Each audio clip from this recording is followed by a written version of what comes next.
आज जरा नियोजन लावलं होतं कराडला जायचं, ते म्हणजे केक पारच्या किचनला जायचं होतं. तर उंडाळ्यात आल्यावर दोघं सारखीच पडीकच असते, ती आली की आपल्याला भेटतेत म्हणा. नंतर बघा तेवढ्यात म्हणलं आता एसटीची वाट बघत बसावं, तेवढ्यात एसटीचं आगमन झालं. एसटीचं आगमन झालं एवढं होतं बरं का, कारण कुठनं एसटी कुठं थांबते सांगू शकत नाही. मग असं पळायला लागतंय. एसटीला आता गर्दी नाही एवढी म्हणा, पण जाताना असल्या वातावरणात एसटीतनं जायला असलं खतरनाक वाटतंय की बा. तिथनं बघा कराडात पोहोचलो. कराडात पोहोचल्यावर परत आता इथं चालू होतं ते म्हणजे पुलाचं काम, त्यामुळे ट्रॅफिक लय असतं इथं. पुल आता कधी होते काय माहित नाही. पण नंतर फायनली पोहोचलो बघा एसटी स्टँडवर. एसटी स्टँडवर पोहोचलो म्हणजे डायरेक्ट आता आपल्याला जायचं कराडमध्ये. तर एजमच्या तिथं जायचं होतं.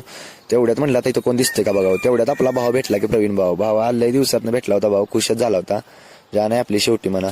तर फायनली पोहोचलो बघा एजीएम बशी पोहोचलो. म्हणलं आता एक व्हिडिओ घ्यायला लागतो. एजीएमच्या बाहेर आता असं उभं राहिलेलो, पण एसटी आल्यावर पोरांचा गोळका बघा की असं होतंय बघा इथं असं झाल्यामुळे परत म्हणलं आता आपण थांबाय नको. तर गेलो बघा, ते म्हणजे मला घ्यायचं बॅडमिंटन खेळण्यासाठी काहीतरी लागतं. एवढी सगळी दाखवली ती म्हणल्यावर आता एक घ्यायला लागतंय. मग घेतलं बघा एक, म्हणलं आता